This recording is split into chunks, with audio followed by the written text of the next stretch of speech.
En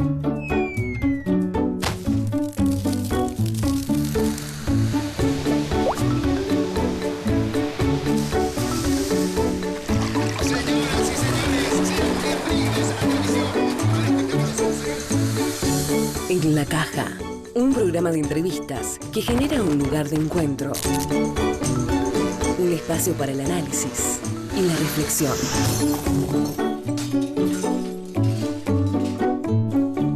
En la Caja. ¿Qué tal? ¿Cómo les va? Bienvenidos, bienvenidas a una nueva emisión de En la Caja, este programa de entrevistas que hacemos a través de Señalo. Hoy tenemos el placer, el honor de recibir a la artista plástica Marcela Furlani.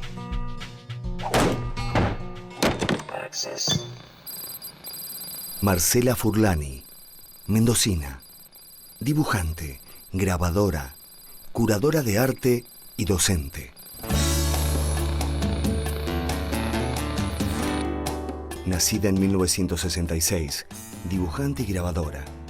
En la década del 90 integra Minas de Arte, un grupo de 9 mujeres formado además por Modesta Reboredo, Cecilia Andresen, Flavia Jiménez, Sonia López, Karina Sama, Lucía Coria, Sandra Martí y Alelí Bromberg. Así inicia diversas búsquedas en el grabado experimental. Con el grupo Artistas en la Calle, concibe acciones en la vía pública con sentido social y crítico. En 2001, cursa la beca de producción y reflexión artística otorgada por la Fundación Antorchas. Incursiona en la realización de objetos e instalaciones que buscan reflexionar sobre la identidad y el consumo masivo. Crea y coordina el espacio de arte Diagonal, conforma el grupo de artistas Meridiano y dirige el Museo Municipal de Arte Moderno de Mendoza durante el 2006 y el 2007. Gana becas nacionales e internacionales y expone en distintas ciudades del país y el extranjero. No hay una técnica en particular que la haya atrapado. El grabado era una disciplina que le resultaba mucho más misteriosa y más oscura en algún sentido, por todos los procesos que requiere para producir una imagen, y cuando llegó el momento de decidir, optó por él. Pero Marcela es un artista en movimiento. Asegura que a medida que uno va incorporando distintos tipos de conocimiento, porque hasta hay una etapa de torpeza que por otra parte no sé si la he superado, se va formando otro criterio y otra posición frente a lo que uno intenta hacer. Pero, en definitiva, esto es un tránsito permanente, porque uno se alimenta del contexto. Eso se elabora, se recicla y se produce o no el arte. Es una forma de comunicación. Lógicamente, si yo he ido cambiando, también ha cambiado mi obra, comenta. Marcela Furlani, bienvenida, ¿cómo estás? Muy bien, muchas gracias. Bueno, gracias te damos nosotros por acercarte a charlar con nosotros. Realmente es un placer tenerte en nuestro living, bien decimos, ¿no? Bueno, siempre estar en un living es lindo. Y me parece que es muy cálido y me siento muy bien recibida, así que bueno, va a ser un placer compartir este momento. Bueno, muchas gracias. Mujer de pura cepa, artista plástico, una mina de arte, ¿no? Con lo que implica la polisemia de la palabra mina. ¿Cómo fue tu formación? Bueno, mi formación fue muy amplia y desde muy pequeña. Tuve el privilegio de tener una familia que fuera, bueno, consumidora de arte. Entonces tuve mucho incentivo desde pequeña. Yo eso lo considero una parte fundamental de mi formación. Haber tenido ese entorno familiar que propiciara la frecuencia de poder ir a exposiciones, de escuchar música, de tener ese privilegio de ese acceso. Luego vienen otros espacios de formación más académicos. Ya en la adultez, la Universidad Nacional de Cuyo, en donde cursé toda la carrera, y bueno, luego la posibilidad de compartir con mis pares, estos maestros que a veces conoces en persona y otras veces no. He tenido también esa posibilidad de trabajar con artistas de nuestro medio como Luis Quesada, que ha sido, bueno, y es mi gran maestro y referente. Vamos a ampliar enseguidita nomás. Decíamos al comienzo del programa esta mina de arte, ¿no? Contame qué fue Minas de Arte para vos. Bueno, Minas de Arte sin duda ha sido uno de los proyectos colectivos de los cuales participé de mayor envergadura, ya que fue una experiencia sumamente intensa, lúdica y te diría que hasta inconsciente, porque éramos 9 mujeres que éramos bastante jóvenes, veníamos remando un proceso postdictatorial, porque pensemos que nosotras empezamos a trabajar en el año 90, o sea que hacía muy poco tiempo que la democracia era parte de nuestra vida cotidiana, así que todavía estaban reincorporándose docentes, por ejemplo, exiliados en la universidad. No había una actividad plástica en demasiados lugares. Los 80 fueron fuertes porque hubo una efervescencia, había muchos lugares alternativos. Claro. Entonces, bueno, Minas de Arte fue un lugar de laboratorio, un lugar de investigación, de muchísima amistad también, y un espacio de apertura, porque nosotras logramos trabajar dentro de la provincia y fuera de la provincia. Ah, bien. Y no solamente en Mendoza capital, sino que también, por ejemplo, fuimos de gira a San Rafael a trabajar con nuestros shows plásticos, que verdaderamente eran algo que no sabíamos cómo nombrar. Luego estas cosas empezaron a tomar forma dentro del mundo plástico, la performance, la intervención, que en nuestro contexto, bueno, eran cosas que todavía no tenían nombre. Bien. Este programa, como solemos comentarle a nuestros entrevistados y entrevistadas, suele componerse de estas charlas que tenemos aquí en el piso, en nuestro living, y también informes. Yo te invito a que compartamos el segundo. Lo vemos. ¿Cómo no?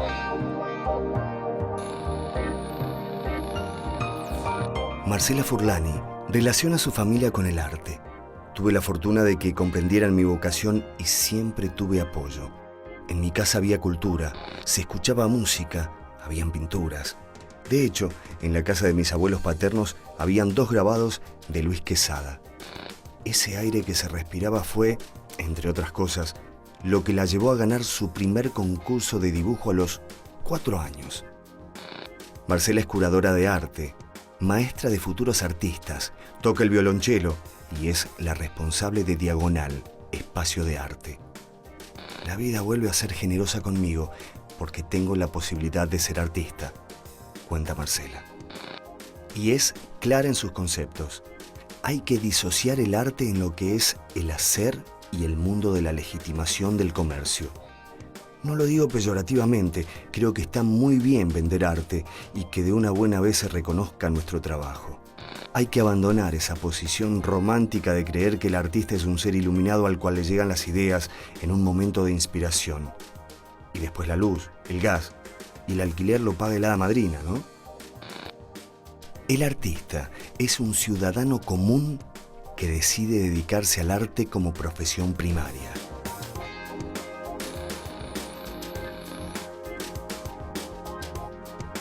Evidentemente toda tu historia y ahí en el núcleo familiar se ha respirado arte. El informe bien lo decía, vos lo adelantabas en el comienzo del programa. ¿Creciste con el arte? Sí, sí, es real. Lo único que, bueno, me da un poquito de vergüenza, pero bueno, sirve para aclarar y también para agradecer, ya que ni remotamente toco el violonchelo. Soy una estudiante aspirante a tocar do, re, mi, que lo hace por placer y que encuentra en la música una pasión como persona que escucha, pero pido disculpas a mis amigos, colegas, músicos, no lo soy. He tenido un profesor maravilloso, que es José Luis Di Marco, él sí es violonchelista, pero sin duda es un espacio de gran riqueza. ¿Y por qué ese instrumento, por lo menos, intentaste abordarlo, por decirlo de alguna manera, y no otro?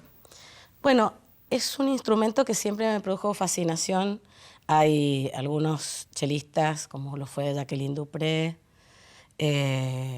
más cercano a nosotros, Yo-Yo-Ma, que me conmueve su sonido, es tan cercano a la vibración de la voz humana. Claro. No estoy dotada de cualidades para cantar, entonces me parece que es un buen lugar, un buen lugar.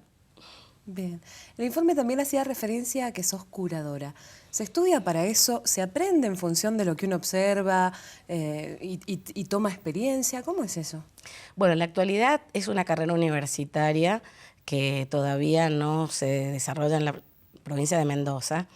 En mi caso fue a través de la experiencia, fue un fenómeno que se dio en simultáneo en toda la Argentina, que muchos artistas visuales empezamos a oficiar esta actividad de la curaduría y por eso, bueno, también emergieron muchos espacios independientes, porque no existían curadores profesionales que generalmente devienen de carreras de historia del arte, de filosofía, más del campo teórico.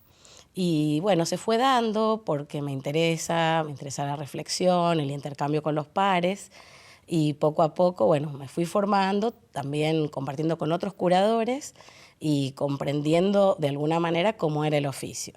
Y realmente es muy gratificante. Bien. Hacía referencia también de que decías que el artista era un ciudadano común, pero con una cosa que lo distinguía. ¿Qué distingue a un artista? Bueno, en verdad, no sé si pudiera calificarlo como algo distintivo en particular. Creo que sí tenemos una profesión que todavía en nuestro medio no goza del respeto de ser una profesión. El artista es visto en muchos casos, sobre todo el artista visual, que es un personaje un poco anónimo por detrás de su obra, como alguien que trabaja de manera muy liviana, por puro placer. Por hobby, ¿no? Algunos dicen el hobby. Claro. Trabaja de una cosa y artista por hobby. Sí, bueno, hay mucha gente que tiene el hobby del arte y a mí me parece maravilloso. Es más, creo que mientras más personas puedan transitar distintas artes como actividad complementaria a sus vidas, creo que las vidas de esas personas va a ser más intensa y más feliz. Pero quienes lo decidimos como profesión, nos encontramos muchas veces con que es poco valorado nuestro trabajo como tal y entonces se pretenden que muchas actividades que desempeñamos sean de manera gratuita en un medio, en un sistema que no se mueve con esos parámetros. Entonces se hace complicado. Hay salidas laborales legítimas que muchas veces no se alcanzan, espacios que se podrían cubrir por la capacitación que tiene quizás un artista que se forma tanto de manera autónoma como un artista que tiene una capacitación universitaria. Ir a la universidad no te garantiza ser artista. Eso. Entonces, bueno, hay muchísimas personas que son autodidactas, que tienen una conducta de trabajo, te diría, a veces mucho más sistemática, porque es más disperso quizás su camino que quien tiene la posibilidad de adquirir conocimientos de una manera más sistematizada, justamente. Claro, más formal. Más formal, exacto. Bueno, en un ratito seguimos hablando de ese tema. Ahora vamos a establecer un corte, ¿te parece? Pero ¿cómo no? Pequeña pausa en la caja, ya regresamos con Marcela Furlani. Access.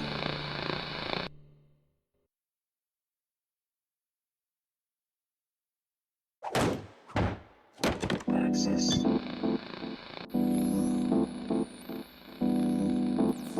A la hora de opinar sobre sí misma y su trabajo, Marcela afirma que, a través de las obras, encuentro y me involucro en búsquedas que tensan ideas entre lo externo y lo interno, lo efímero y lo profundo. Es una búsqueda de comunicación y reflexión a través del proceso de transformación de lo cotidiano en imaginario. Lo primero, como fuente de motivaciones y referencias. Lo segundo, como la obra en sí. Necesito trabajar constantemente. Así, una idea va madurando, o al menos puedo llegar a un punto en que los papelitos dan paso a otros formatos y materiales que se van definiendo a través del trabajo mismo. El hacer es generoso y te va marcando algunas cosas, te da pistas y uno tiene que tomar decisiones constantemente. Elegís en cada momento en que pones una línea y después la mirás y decidís si te quedás con ella o no, intentando no dar lugar al capricho, sí al placer y a la reflexión sensible. Su trabajo se basa en la búsqueda de algunos ideales. Creo tener un sentimiento bastante vinculado a la justicia, a la libertad, y creo que cada ser debe tener un espacio propio. Uno mientras va operando, se va encontrando con algunos elementos que le permiten ir creando, asegura Marcela. El encuentro con cualquier manifestación artística es un momento para el goce, la introspección, el pensamiento. Vivimos en una vorágine tal tras la subsistencia que no hay mucho espacio para la reflexión, por más que nuestros sentimientos sean auténticos, solidarios. Si la gente consume distintas manifestaciones expresivas del ser humano, puede encontrar espacios, intersticios en esta selva espantosa y quizás encontrarse con esa parte que está adormecida o que ha sido adormecida.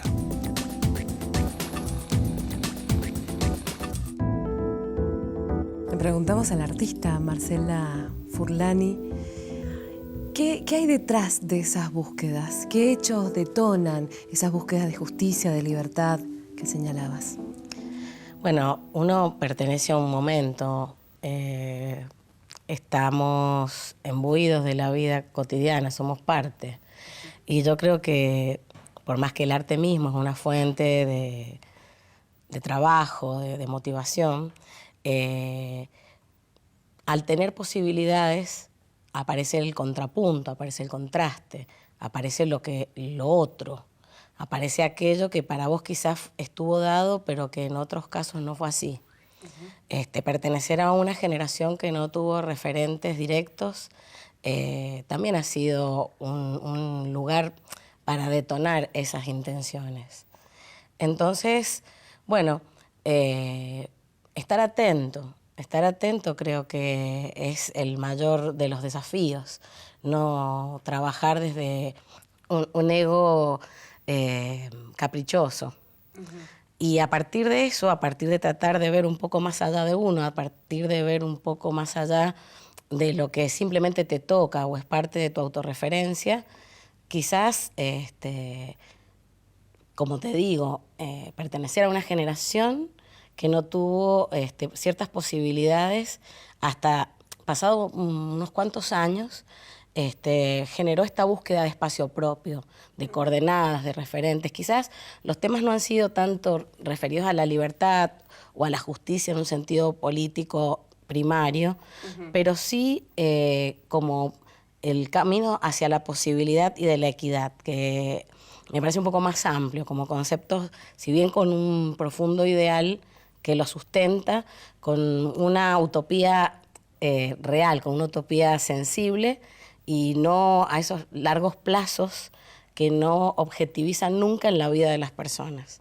Entonces creo que ese es el lugar de la reflexión, el intento por ser felices, el intento por la dignidad, el intento por la igualdad, que no tiene por qué ser representado en la obra de manera literaria. Claro. No tiene por qué ser ilustrado necesariamente. O sea, todo este montón de cosas, quizás un poco caóticas que estamos conversando, son sí una fuente de motivación. ¿Hay algún hecho específico que te preocupe? Que lo tengas quizás como una causa pendiente, una materia pendiente, por ponerle algún título, alguna categoría, que vos quieras abordar desde el arte?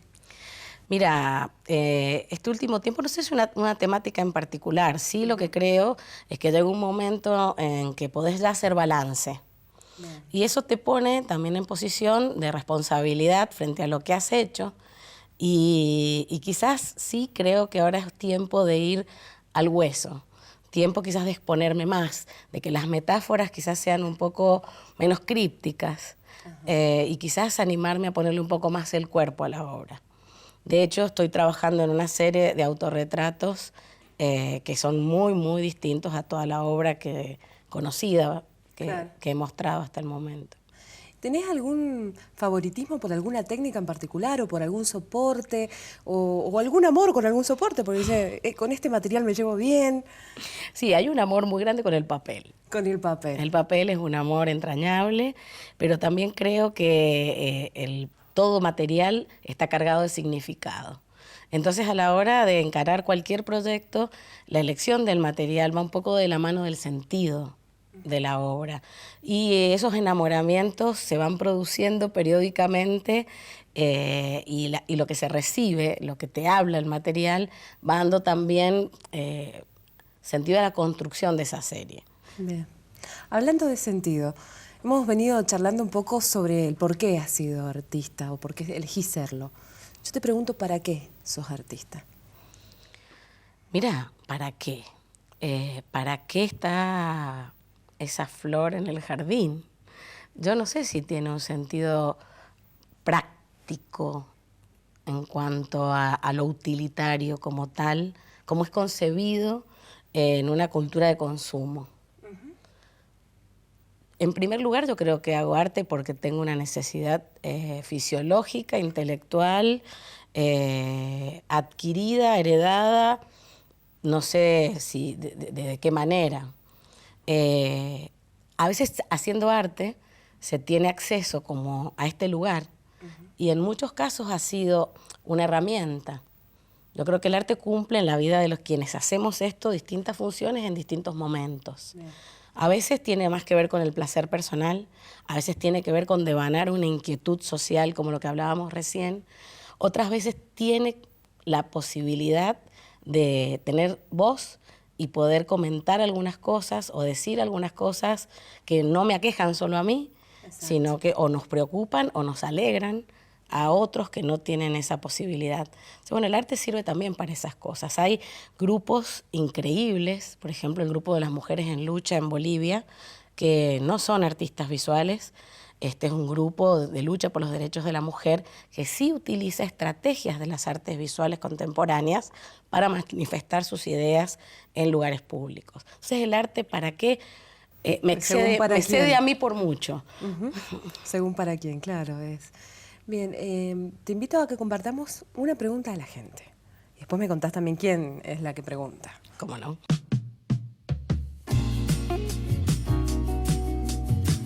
Hola Marce, ahora me tocó a mí, tu sobrina, sorprenderte. Espero que nos cuentes un poco a todos quién fue la persona o el hecho que te llevó en esta vocación de la cocina. Te mando un beso grande, te quiero mucho. ¿Quién es la responsable del arte culinario? ¿Quién es la muchacha? La muchacha es Belén, mi sobrina mayor, estudiante de diseño, a quien quiero muchísimo. Y bueno, ella deja entrever otra de mis pasiones, que es la cocina. Pero en realidad yo entro al arte a través de la cocina, de alguna manera, porque mi abuela materna fue una gran cocinera. Pero hay un hecho puntual y preciso que creo que marca el despertar a esta alquimia que puede ser el arte. Y mi abuela estaba lavando repollo rojo, y de pronto levantó el cuenco donde lo estaba lavando y el agua era azul. Y a mí me pareció fascinante, me pareció increíble que pudiera suceder algo así. Y realmente fue un punto de inflexión y un momento tan intenso que es el lugar donde abrevo cada vez que la crisis se apodera de mí. Pensar que la magia es posible. Y que vino de la mano de tu abuela, Flora, ¿no? Flora. Flora fue una mujer incidental en tu vida, ¿no? No solo te introdujo al arte culinario, sino que además la tenés como una referencia. Totalmente, sí, pero una mujer absolutamente creativa. Y ese es otro de los mitos, ¿no? La creatividad es algo que no es un patrimonio de los artistas, para nada. Y de hecho, la parte creativa es una porción de los elementos de los cuales los artistas nos servimos para intentar recrear o reformular cosas que ya existen en este mundo, en este universo. Y mi abuela era una persona generosa, creativa, lúdica, que también había tenido su cuota de dolor, como todas las personas en la vida, pero con una capacidad de reinventarse. Y bueno, yo creo que todas estas lecciones de vida, por eso cuando yo hablo que mi familia estuvo muy presente en todo este disparo hacia el arte, no fueron solamente la presencia de los grabados o de la música, sino que tuve la fortuna de tener experiencias de vida que después fueron material, ¿no? Donde llegar. Y una abuela tan maravillosa que fue una de tus maestras. Hablemos de los maestros de la vida, además de la abuela Flora. ¿En quién pensamos? Bueno, he tenido distintos maestros y muy queridos. Tengo el honor de seguir compartiendo momentos, que lo nombré ya al principio, a Luis Quesada, que fue fuera del terreno de la universidad. Tuve la caradurez de llamarlo por teléfono y pedirle ir a su casa, lugar donde me recibió durante muchos años a trabajar y aprender. Sin duda, dentro de la temporada como estudiante, hubo diversos maestros. No puedo evitar nombrar a Eliana Molinelli, que fue una de mis grandes maestras, Estela Laviano, a Eduardo Tejón, que además fue mi marido. Sin duda son personas referenciales del mundo más cercano. Hay otros maestros que son a veces seres intangibles, como aquellos artistas que en el primer Renacimiento hicieron su obra y conozco a través de sus pinturas, sus enseñanzas llegaron de otra manera. Claro. O un Antonio Berni, que no tuve tampoco oportunidad de tratarlo. Eduardo Medici, que es un artista contemporáneo argentino, es uno de mis grandes maestros también. Algunos de mis vecinos han sido grandes maestros, sí, los vecinos de la adolescencia han sido también gentes que pasaron por la vida y te hicieron ver otras cosas. Bien. Así que sí, un territorio de maestros bien variado. Recién cuando hablabas de la posibilidad de mirar un poco más allá, ¿no? de donde está una, pensaba en tu trabajo con los niños. Contáneme sobre eso. Sé que tenés talleres, por ejemplo. Sí, en este momento ya no, pero sí, he trabajado con niños muchos años. Durante casi 15 años trabajé animando fiestas infantiles. Siempre estuviste ligada a los niños, sí. Es cierto. Y me divertía muchísimo y aprendía, porque verdaderamente son, creo que de los grandes desafíos que uno puede encarar en el campo de la docencia. Y una gran responsabilidad también. Y por muchos años trabajamos junto con Liliana Díaz, que ella también es grabadora, artista visual, vive en San Juan, y con Lili Fiallo, que actualmente tampoco está en el país, pero con ellas, tuvimos una muy grata experiencia en este proyecto Diagonal Espacio de Arte que se nombraba en el primer informe y que de algún modo, ahora también llega a su fin físico, pero que va a seguir siendo un concepto mutante. ¿Por qué se llegaría al fin físico?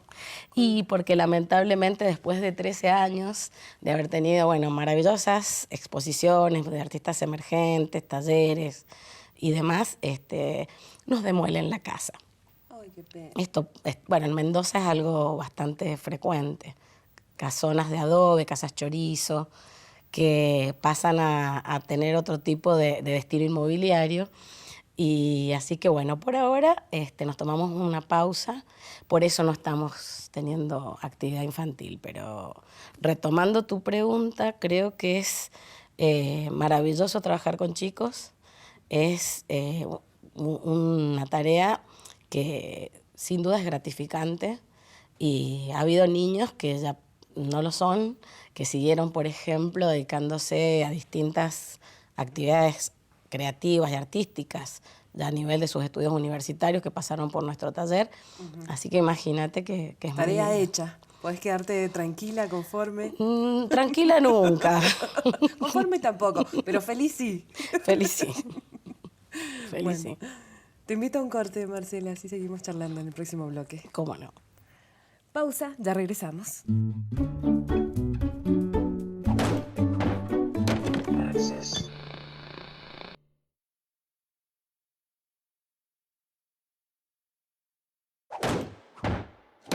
Access. Tercer y último bloque, lamentablemente, pero vamos a charlar un poquito más de En la Caja. Esperemos que te sientas realmente cómoda.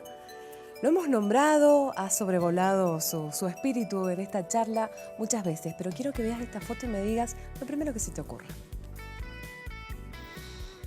Querido maestro, amigo, ¿qué puedo decirte de Luis? Lo vi hace una semana y estaba en su casa con su lima en la mano, trabajando, ostentando sus años.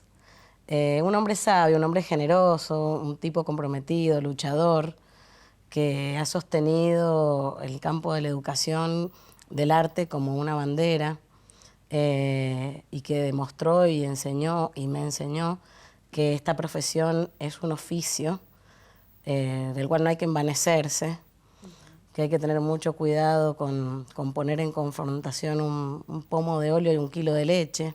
Esas son palabras de él, hace muchos años. Creo que Luis es uno de los grandes artistas argentinos que nos enorgullece, y creo que muchas generaciones van a tener para seguir aprendiendo de su trabajo, de su legado, sinceramente. ¿Encontrás también maestros en los pares? Sí, claro, eso es cotidiano. Creo que ese es el terreno de la confrontación más inmediata. Los pares son fundamentales. ¿Qué aprendes de ellos? Bueno, yo creo que es el espacio de reflexión, como te digo, al que tenés acceso con mayor inmediatez.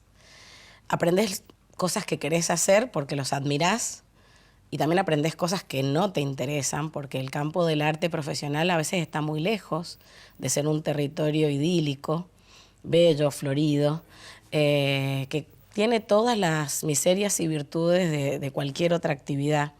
Entonces, bueno, yo creo que es parte del deber, del deber ser, aprender esta profesión, y eso se aprende, entre otros, de los pares. ¿Considerás que hay una suerte de grupo cerrado artístico en la provincia que por ahí no permite que ingresen propuestas nuevas? ¿Hay una élite artística en Mendoza? Mira, no podría afirmar eso, sinceramente. Creo que conviven distintas generaciones que tienen visiones muy distintas. A veces se ponen en confrontación. De hecho, creo que faltan más lugares de confrontación propositiva, ¿no? Con un sentido constructivo para salir del ombliguismo. Hay algunas instituciones que proponen el debate y el rescate.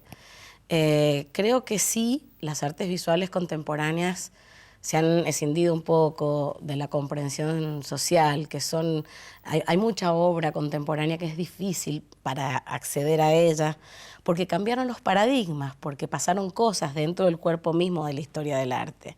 Entonces a veces vamos a ver una instalación con el mismo espíritu que vamos a ver una pintura del siglo XIX.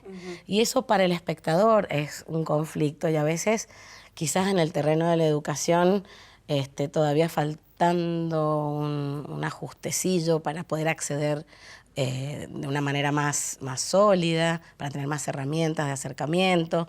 Pero creo que sobre todo lo que hay son distintos grupos que están buscando, y muchas veces con gran esfuerzo, porque son actividades autogestionadas en general. No hablaría de élite. Creo que en todo caso hay otras actividades que se asemejan a la actividad plástica profesional, que son circuitos comerciales, y repito algo que dije en uno de los informes, no es un problema el vender o no vender. A veces se pierde de vista una búsqueda más existencial o con algún interés técnico sobre lo artístico, y solamente se apela a la superficie. Y esto sería polémico, es un tema largo, que yo no puedo cerrarlo en una idea. Pero muchas veces sí, se hace una actividad social del arte, que es válida en sí misma, pero creo que es un espacio abierto al debate para pensarlo como tal. Bien. ¿Compartimos el último informe? ¿Cómo no? ¿Lo vemos?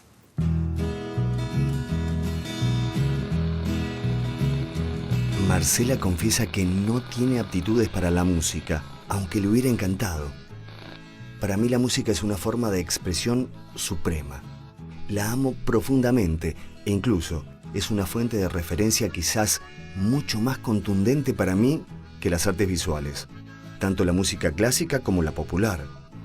Yo tengo una fuerte inclinación por la música de León Gieco y creo en las expresiones populares. El libro Hombres de Hierro de León Gieco, Estampas del Mendozazo, es también una canción, una letra, varios grabados, un acontecimiento histórico. El pueblo de Mendoza salió a la calle en abril de 1972 a exigir sus derechos y fue ferozmente reprimido. Tras el impacto por las noticias que llegan de Mendoza, un cantautor, todavía no muy conocido, escribe y compone en Buenos Aires su primera canción. Es León Gieco. Y esa canción, Hombres de Hierro, se entonará a partir de entonces como un himno de resistencia a cualquier dictadura. Hombres de hierro que no escuchan la voz, hombres de hierro que no escuchan el grito, hombres de hierro que no escuchan el dolor. Gente que avanza se puede matar, pero los pensamientos quedarán.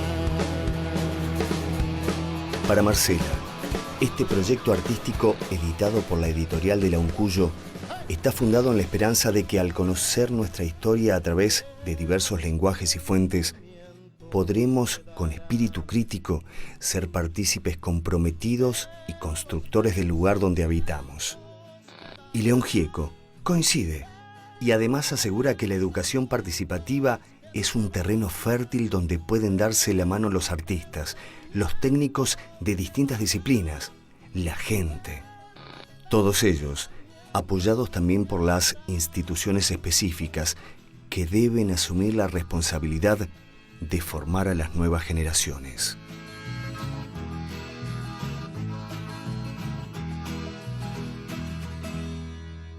Bueno, Hombres de Hierro fue, digamos, el ícono musical del estallido del 72 aquí en la provincia de Mendoza. Pero contanos cómo fue el proceso, el recorrido para materializar el libro. Bueno, fue un camino largo y interesante también arduo, pero tuvimos la gran suerte que la EDIUNC lo tomara, lo hiciera propio y nos apoyara para poderlo materializar aquí en la provincia de Mendoza.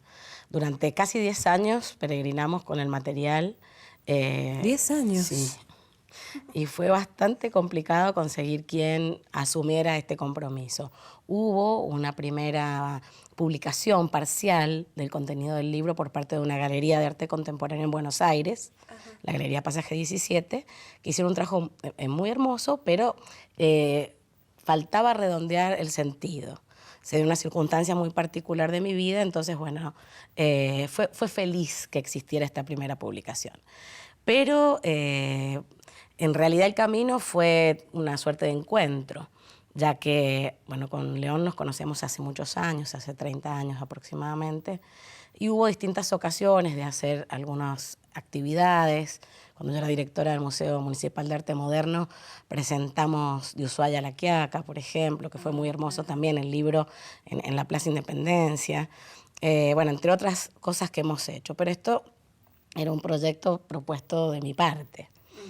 Y primero, con cierta inocencia, en algunos años anteriores, pensaba hacer un trabajo más poético, quizás vinculado a sus canciones de amor o atravesados, obviamente, por el discurso político, pero de otra manera. Y de pronto me encuentro con que el mendozazo y Hombres de Hierro y Mendocina, y no le podía sacar el cuerpo. Así que tengo la fortuna también de tener una hermana, María Laura Furlani, que es socióloga, y mi cuñado Leandro Forníes, que también es sociólogo. Así que armamos un equipo y pergeñé un poco este proyecto, y León, por supuesto, participó. Así que finalmente se constituyó en un proyecto didáctico. El libro tiene un desplegable que se puede editar de manera independiente y con el cual se puede trabajar en las escuelas. Atente a los maestros, a las maestras, que material allí para abordar en las aulas con los alumnos. Absolutamente. Yo la verdad que la motivación mayor para hacer este libro, además de esta anécdota que te contaba, fue que por pertenecer a esta generación, que en ese año yo tenía 6 años, en el 72, yo no me enteré en la escuela. Tampoco me enteré después en ningún otro contexto de formación académica de que en Mendoza había ocurrido algo como el mendozazo, de esta dimensión que había involucrado de esta manera al pueblo mendocino. Entonces me pareció muy interesante poder unir nuevamente la canción popular a uno de los destinos primarios que tuvo el grabado, la xilografía, que fue el libro. Y así fue que dijimos, bueno, puede ser una herramienta, ¿no?, de difusión, de reflexión, con una mirada, con un punto de vista. Seguramente hay otros, pero creo que, bueno, está puesto a disposición para el intercambio y la discusión. Así que Hombres de Hierro ha sido muy gratificante, verdaderamente. Una puede presumir, digo, que una mujer como vos, atravesada por lo social, también interesada por lo político, ¿cómo mira hoy la Argentina del 2014? Tenemos otros 2 bloques. Algo muy breve. Bueno, mira, creo que quiero mirar a la Argentina esperanzada. Quiero mirar a la Argentina con un espíritu constructivo. Entiendo que hay cosas que escapan a mí porque están más allá de mi conocimiento técnico. Creo que la Argentina está atravesando un momento crítico. Creo que pasan cosas muy complejas que no son del todo accesibles, y creo que hay muchas cosas que son verdaderamente positivas. El caos trajo vida, parece. Quizás esto no sea caos, pero es un momento de mucho movimiento. Y creo que la Argentina, si está despierta, va a seguir siendo el hermoso y gran país que pretendemos que sea y que siempre hemos querido que sea, sinceramente. Bien, yo no quiero cerrar esta entrevista sin preguntarte qué estás haciendo hoy por hoy y cuáles son los desafíos que tenés para el mañana. Bueno, estoy preparando una exposición para el año que viene en la Galería de Arte de Daniel Rueda, así que estoy muy contenta.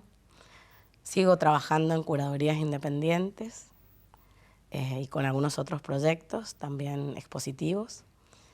Así que trabajar, ponernos un poquito a tono con el tiempo también, y ojalá poder volver a compartir y a mostrar el trabajo a los mendocinos y, por qué no, en otros lugares de este planeta. Esperemos que así sea y muy pronto. Te auguramos lo mejor. Marcela, bueno, muchísimas gracias por este momento, por esta charla. Le agradecemos a la mujer maravillosa que sos, a la artista plástica, a esta mina de oro y mina de arte. A todas, muchas gracias. Gracias a ustedes. Access. Mi abuela estaba lavando repollo rojo y de pronto levantó el cuenco donde lo estaba lavando y el agua era azul. Y a mí me pareció fascinante, me pareció increíble que pudiera suceder algo así. Y realmente fue un punto de inflexión y un momento tan intenso que es el lugar donde abrevo cada vez que la crisis se apodera de mí. Pensar que la magia es posible.